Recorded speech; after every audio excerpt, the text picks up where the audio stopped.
아멘. 오늘 우리에게 주신 하나님의 말씀은 창세기 45장 1절부터 8절까지 말씀입니다. 구약성경 창세기 45장 1절부터 8절까지 말씀입니다. 찾으셨으면 45장 1절부터 8절까지의 말씀을 우리 하나님을 경외하는 마음으로 함께 같이 읽겠습니다. 요셉이 시종하는 자들 앞에서 그 정을 억제하지 못하여 소리질러 모든 사람을 자기에게서 물러가라 하고 그 형제들에게 자기를 알리니 그때에 그와 함께한 다른 사람이 없었더라. 요셉이 큰 소리로 우니 애굽 사람에게 들리며 바로의 궁중에 들리더라. 요셉이 그 형들에게 이르되 나는 요셉이라. 내 아버지께서 아직 살아 계시니이까. 형들이 그 앞에서 놀라서 대답하지 못하더라. 요셉이 형들에게 이르되 내게로 가까이 오소서. 그들이 가까이 가니 이르되 나는 당신의 아우 요셉이니 당신들이 애굽에 판 자라. 당신들이 나를 이곳에 팔았다고 해서 근심하지 마소서. 한탄하지 마소서. 하나님이 생명을 구원하시려고 나를 당신들보다 먼저 보내셨나이다. 이 땅에 2년 동안 흉년이 들었으나 아직 5년은 밭갈이도 못하고 추수도 못할지라. 하나님이 큰 구원으로 당신들의 생명을 보존하고 당신들의 후손을 세상에 두시려고 나를 당신들보다 먼저 보내셨나니 그런즉 나를 이리로 보낸 이는 당신들이 아니요 하나님이시라. 하나님이 나를 바로에게 아버지로 삼으시고 그 온 집의 주로 삼으시며 애굽 온 땅의 통치자로 삼으셨나이다. 아멘. 오늘 드디어 창세기 45장에 이르러서 요셉이 본인의 신분을 드러냅니다. 이것이 두 번째 만남이거든요. 처음 만나는 게 아니라 형제들이 양식을 구하러 왔을 때 만나고 다시 돌려보내고 다시 돌아왔을 때 만나고 돌려보냈다. 은잔 때문에 이제 다시 돌아오게 되는, 정확히 말하면 세 번째 만나는 거죠. 그런데 이때까지도 그 스스로 요셉인 것을 드러내지 않습니다. 요셉인 걸 몰라요. 그러니까 이 형들이 자기가 팔았던 동생인지 모른다라는 거죠. 이것을 왜 숨기냐면 실제로 이 앞에 그 사랑하는 마음이 북받쳐 올랐고 또 형들을 보았을 때도 울음이 터졌고 또 베냐민을 보았을 때 더 울음이 터졌지만 완벽하게 용서하려는 마음이 처음부터 확 일어난 건 아닙니다. 그래서 시험했던 거예요. 자기와 다름없는 이 베냐민을 이 형들이 어떻게 대하는지. 그러니까 과거에 자기가 없는 집 안에서 그 베냐민이 태어날 때 라헬이 죽지 않습니까? 그러니까 어머니가 요셉과 베냐민을 낳는데 베냐민을 낳다가 죽는 거예요. 그러니까 이 베냐민을 요셉이 얼마나 사랑했겠어요. 그런데 이 요셉이 팔려오고 혼자 있을 베냐민을 걱정했겠죠. 이복 형제들 사이에서 어떻게 지냈을지도 궁금하고 또 중간에 은잔이 누구에게서 발견되냐면 베냐민에게서 발견됩니다. 그러면 이 형제들이 맹세하기를 어떻게 하냐면 그 발견되는 자가 죽을 거다 이렇게 얘기했어요. 그러니까 베냐민에게 발견되고 나면 요셉에게 했던 대로 형제들이 한다면 베냐민만 보내면 됩니다. 그의 아버지가 어찌 되든 간에. 그렇죠? 그런데 형제들이 다 옷을 찢고 다시 돌아갑니다. 그러니까 그 모든 일에 형제들이 함께 책임지기 위해서 돌아가는데 그 과정에서 이 일이 우리가 요셉을 팔았기 때문에 일어난 일이다라고 회개하게 됩니다. 그리고 유다가 이제 나서서 이 대신 중보자, 그러니까 유다가 자기 희생적인 중보의 모습을 보여줍니다. 이 직후로 오늘 이야기가 있는 거예요. 그러니까 형들의 변화된 모습을 보고 이 요셉이 참았던 눈물을 쏟아내게 되는 것입니다. 그리고 자기가 누구인지 밝히게 되는 거예요. 그러니까 회개하고 사랑하고 아버지를 생각하는 이 형제들의 변화된 모습과 또 마음들을 확인하고 확신한 다음에 요셉이 그 자기를 드러내는 거죠. 그 장면이 오늘 장면입니다. 근데 이때 어떤 모습이냐면 그 자신들이 팔았던 그 동생이 앞에 총리로 있는 거잖아요. 그러니까 이 형들이 제일 먼저 드는 마음은 그 보복에 대한 두려움입니다. 그렇죠? 그 보복을 두려워하는 형제들 앞에서 이 요셉이 어떻게 밝히냐면 자기가 애굽에 이렇게 팔려온 것은 형들 때문이 아니라 하나님이 그렇게 하신 것이다. 왜? 가족들을 구원하고 민족들을 구원하기 위해서 하나님이 하신 하나님의 계획이요 또 하나님의 섭리라고 밝히고 있습니다. 그러니까 요셉은 고난을 당했지만 그 고난 당한 것을 원수를 기억하는 데 쓰지 않아요. 또 요셉은 성공했지만 그 성공을 원수 갚는 데 쓰지 않습니다. 여기에서 오늘 본문에서 보면 마치 요셉이 이 일이 자기 일이 아닌 것처럼 마치 제3자에게 일어난 것처럼 담대하게 형제들 앞에서 그건 하나님이 하신 일이다라고 이야기합니다. 지금 형들은 그 요셉을 판 당사자거든요. 범죄자거든요. 그래서 보복할까 봐 두려운데 그 모든 일이 하나님의 섭리 아래 일어난 것이다라고 이 담담하게 마치 자기 일이 아닌 것처럼 요셉이 이야기하고 있습니다. 여기에서 보면 요셉이 지금 하나님만 강조하고 있음을 알 수가 있어요. 그러니까 자기는 완전히 없어지고 하나님만 드러나는 거예요. 그래서 자기의 모든 삶을 하나님의 시각으로 그리고 하나님의 편에서만 지금 보고 있는 것입니다. 자기의 일을 이야기할 때 5절에 보면 하나님이 생명을 구원하시려고 라고 이야기합니다. 그리고 8절에 보면 나를 이리로 보내신 이는 당신들이 아니요 하나님이시라. 이어서 하나님이 나를 바로에게 아버지로 삼으시고 이렇게 이야기합니다. 그러니까 계속해서 하나님만 드러내고 있어요. 하나님이 주어가 되신다는 거예요. 만약에 요셉이 죽지 않고 살아있으면, 그러니까 자아가 죽지 않고 살아있으면 형들 앞에서 어떻게 말을 시작했겠어요? 내가 얼마나 고생하지 않느냐 이렇게 시작해야죠. 내가 지금 죽을 뻔했다. 내가 노예로도 살고 죄수로 살고 내가 얼마나 억울하게 살았는지 다 형들 때문에 이렇게 얘기해야 되잖아요. 그러니까 내가로 시작했다면 억울한 말이 튀어나왔을 거예요. 내가로 시작했다면 내가 그동안 겪은 일, 당한 모든 일들을 여기에 쏟아내고 보복했을 겁니다. 그런데 그 모든 일을 여러분 성경에서 보면 그 모든 상황 가운데 계속 성경이 증언하는 것은 뭐냐면 하나님이 요셉과 함께 하심으로. 그러니까 요셉은 늘 함께 하신 하나님을 어떤 상황에도 경험했던 거예요. 그러면서 하나님이 이끄시는 계획과 섭리 가운데 그가 살고 있었다라는 것을 알고 있었던 것입니다. 그래서 하나님의 눈으로 모든 것을 해석하고 바라볼 수 있었어요. 왜? 하나님이 나와 오늘도 함께 하시고 동행하시니까 하나님이 나를 왜 이곳으로 보내셨을까? 하나님이 나에게 왜 억울한 일을 주셨을까? 하나님이 나에게 왜 이런 만남을 주셨을까? 나에게 왜 2년 동안의 시간을 더 감옥에 있게 하셨을까? 끊임없이 하나님 안에서 자기의 삶을 돌아봤던 거예요. 그래서 요셉은 그의 삶에 일어났던 말도 안 되는 고생과 고난과 억울함들이 그것이 자기를 위함이 아니라 형들을 위해서 그리고 우리 민족을 위해서 하나님이 하신 일이다라고 고백하고 있는 거예요. 이것이 굉장히 어려운 것입니다. 나에게 일어난 나에게 고생스러운 일, 고난 그리고 나에게 억울한 모든 일들이 나를 위해서가 아니라 하나님이 형들을 구원하려고 민족을 살리려고 하나님이 계획하신 일이다라고 고백하고 있는 거예요. 여러분 성공만큼이나 나에게 있는 어려움과 고됨과 고난과 아픔과 이런 억울함들을 내 편이 아니라 하나님 편에서 해석하는 것은 굉장히 어려운 일입니다. 여러분 우리가 흔히 간증을 보면 간증하는 사람들을 보면 그 고난당한 것이 그 간증을 자꾸만 듣다 보면 그게 무슨 훈장인 것처럼 이야기하는 분들이 간혹 있어요. 그러니까 내가 고생하고 고난당하고 억울한 일을 겪은 것이 마치 내 훈장인 것처럼 자랑하는 사람들을 우리가 간혹 본다라는 거예요. 간증하는 사람들 가운데. 그리고 그것이 너무 훈장이 돼서 그것을 명분 삼아서 도리어 하나님이 그것 때문에 나에게 복을 주셔야 된다라고 말하는 사람들이 있습니다. 또 나아가서 그것 때문에 나는 복을 받았습니다라고 간증하는 사람들도 우리가 자주 봅니다.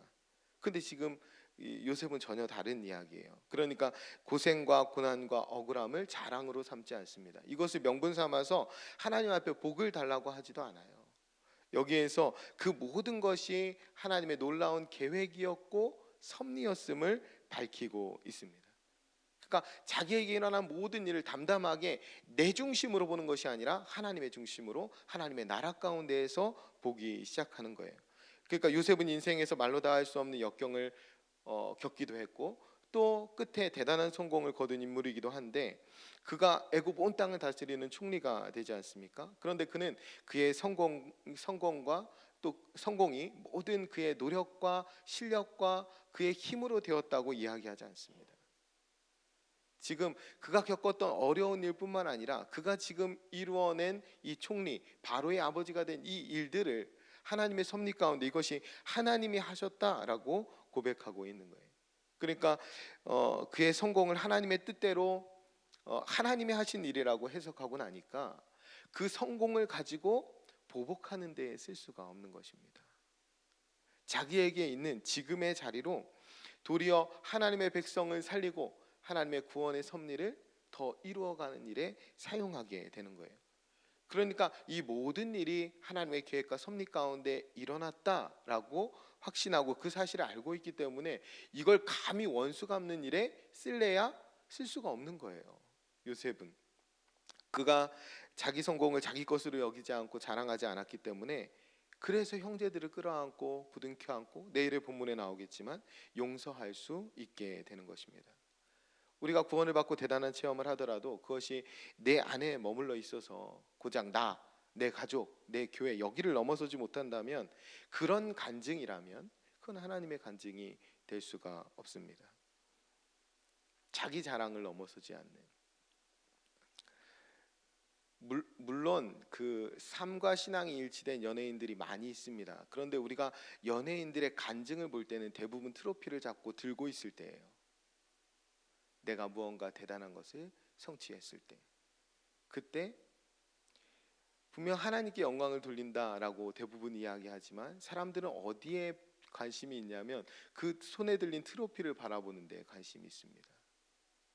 그래서 우리는 이 요셉의 이야기를 읽으면서도 내 자식도 요셉처럼 꿈을 꾸고 총리가 되길 원한다라는 거예요. 그렇게 읽는 것이 아니라 어떠한 상황에도 함께하여서 형통했던 요셉을 읽을 수 있어야 되고 하나님의 계획과 섭리 가운데 살았던 요셉을 읽을 수 있어야 합니다. 그래야 우리 자녀들이 총리가 되는 걸 바라는 것이 아니라 하나님과 동행하는 것을 바라게 됩니다. 그래서 트로피를 들어올리는 영향력 있는 인생이 되는 것이 아니라 늘 하나님을 높여드리고 하나님의 나라를 위해서 쓰임받는 인생들이 되기를 내 자녀들을 위해서 기도하게 됩니다.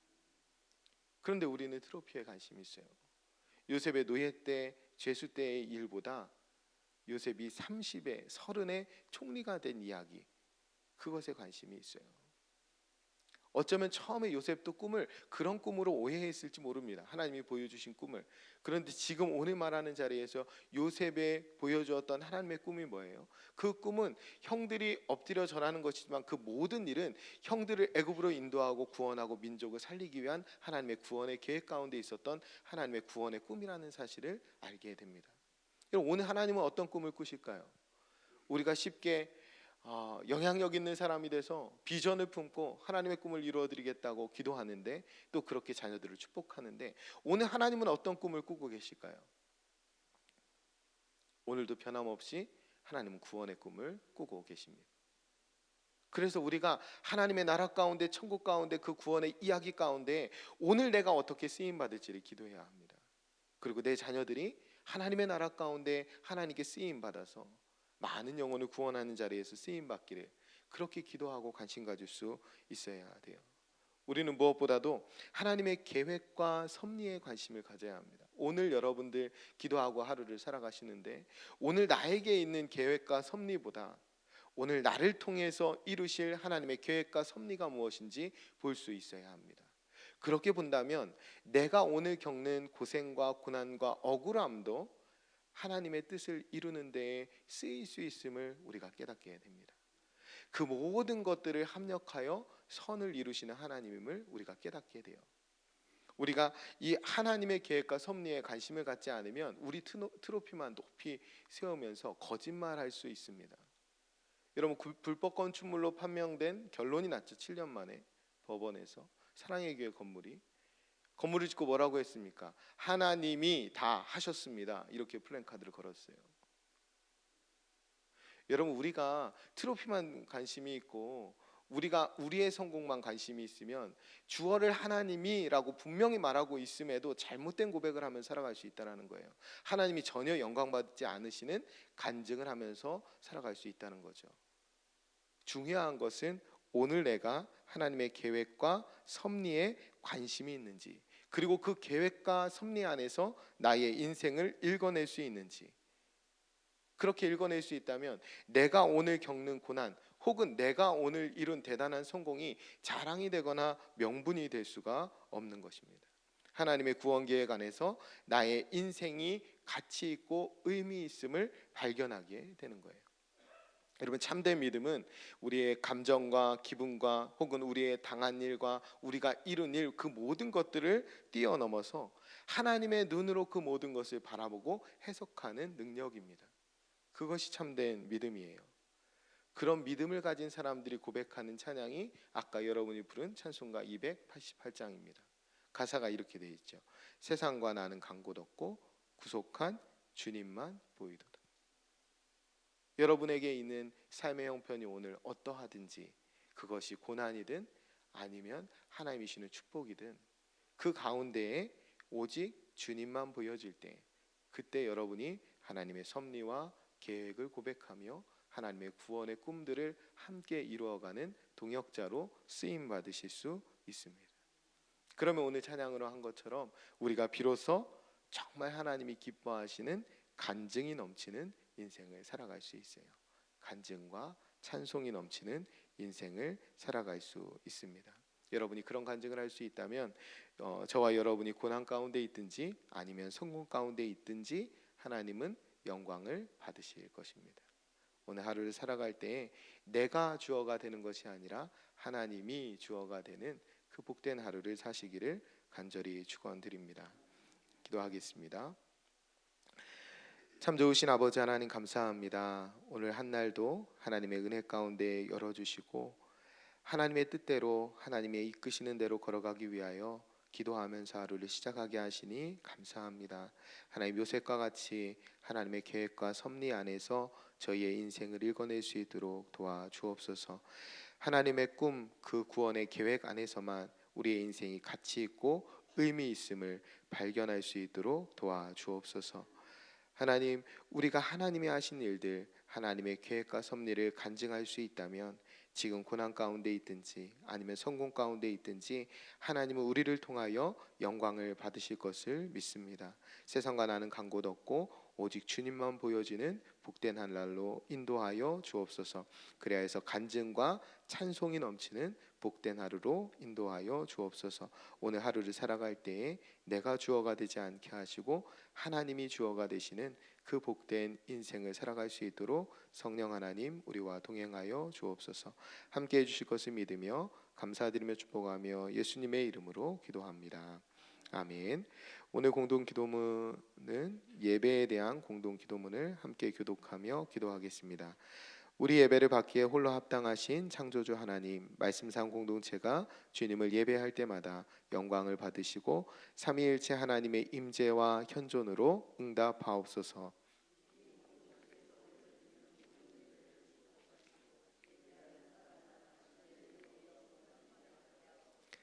주님이 찾으시는 예배자들이 훈련되어 일어나게 하옵소서.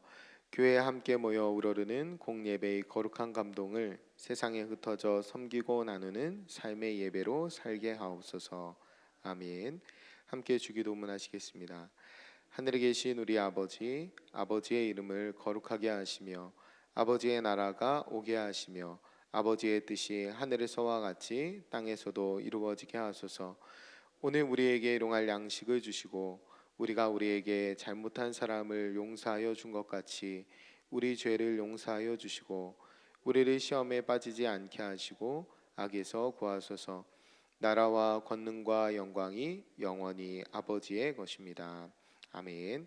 이 시간 다음과 같은 기도의 제목으로 기도드리겠습니다. 지금 들은 말씀이 내 삶으로 이어지게 하옵소서. 우리 교회 영적 리더들이 예수님의 마음을 품고 주님의 몸된 교회를 잘 섬기게 하옵소서. 육체적인 질병으로 인해 어려움을 겪는 환우들에게 회복의 은혜를 더해 주옵소서. 2019년 금세 한가을이 하나님의 은혜로 충만한 시간 되게 하옵소서. 시애틀 로고스 라이프 교회를 선교 지향적인 건강한 교회로 세워 주옵소서. 우리 사회의 구조적 문제가 해결되게 하시고 취약계층에 대한 사회 안정망이 강화되게 하옵소서. 올해 마지막 정기국회가 산적한 민생 법안들과 내년도 예산안을 기한 내에 잘 처리하게 하옵소서. 공동 기도문의 기도 제목과 여러분 각자의 기도 제목에 따라 기도하시다가 삶의 자리로 나아가시겠습니다. 기도합니다. 참 좋으신 아버지 하나님 감사합니다. 하나님께서 열어주신 복된 한 날, 하나님의 말씀하시는 음성을 듣고 하루를 시작하게 하시니 감사합니다. 하나님, 우리와 변함없이 동행하시며 함께하시는 하나님께서 오늘도 지키시고 보호하시며 세밀하게 인도해 주실 것을 믿습니다. 걸어가신 아버지 하나님, 하나님께서 주신 말씀대로 하나님의 계획과 섭리를 분별하며 하나님의 꿈을 품고 하나님의 기쁨이 되며 간증이 넘치는 복된 하루를 살아가기 원하오니 하나님, 우리 가운데 은혜를 더하여 주옵소서. 하나님과 함께 한 걸음 한 걸음을 같이 걸어가며 하나님 앞에 영광 올려드리며 하나님이 기뻐하시는 그 복된 삶을 살기 원하오니 하나님, 이곳에 있는 저와 또 사랑하는 귀한 하나님의 권속들 가운데 하나님께서 충만한 은혜 덧입혀 주시옵소서. 성령 하나님 동행하여 주시고 하나님께서 지켜주시고 보호하여 주시며 하나님께서 우리를 향하여 얼굴을 드시고 아버지 은혜 베푸시기 원하시는 하나님이신 줄을 믿사오니 아버지 하나님, 하루의 삶 가운데 하나님의 은혜 가운데 승리하며 또 은혜 가운데 강하여지는 복된 한날의 삶으로 주께서 인도하여 주옵소서. 들은 말씀이 우리 가운데 실천되게 도와주시고 말씀이 우리 가운데 능력이 되게 도와주시며 삶이 변화되게 하시고 성품이 새로워지게 되시는 아버지 그런 놀라운 은혜들을 우리 가운데 허락하여 주옵소서. 걸어가신 아버지 하나님, 우리 교회 모든 영적 리더자들이 하나님의 은혜 가운데 예수 그리스도의 마음을 품고 주님의 몸된 교회를 잘 섬길 수 있도록 주님 인도하여 주옵소서. 낮아지기를 두려워하지 않게 하시고 헌신하며 작아지기를 두려워하지 않게 하시며 우리에게 허락하신 시간과 물질과 건강과 그 모든 것들을 하나님의 나라를 위하여 헌신하는 모든 리더자들 될 수 있도록 주님께서 축복하여 주옵소서. 아버지 하나님, 육체적인 질병으로 어려움을 겪는 환우들에게 회복의 은혜를 더하여 주시기 원합니다. 하나님께서 찾아가 그 병상에서 위로하여 주시고 새 힘과 새 능력을 부어주시며 사랑하는 귀한 분들이 아버지 회복의 은혜를 경험할 수 있도록 주님께서 인도하여 주옵소서. 걸어가신 아버지 하나님, 금세 한가을 하나님의 은혜 가운데 충만한 시간이 되게 인도하여 주옵소서. 걸어가신 아버지 하나님, 말씀 전하신 담임 목사님 영이 강건하게 하시고 말씀을 준비할 때부터 성령으로 충만하게 하시며 말씀이 선포될 때에 그 말씀 붙들고 기도하며 우리의 후반기가 더 아름다워지는 귀한 시간 될 수 있도록 또 영적인 아름다운 열매들을 많이 하나님 앞에 올려드리는 귀한 시간 되게 인도하여 주옵소서. 아버지, 시애틀 로고스 라이프 교회를 선교 지향적인 건강한 교회로 세워주시기를 원합니다. 거룩하신 아버지 하나님, 하나님의 은혜 가운데 우리를 새롭게 하여 주시고 하나님 능력 가운데 우리를 온전케 하여 주시며 하나님 온전히 바라보며 나아가는 복된 교회로 세워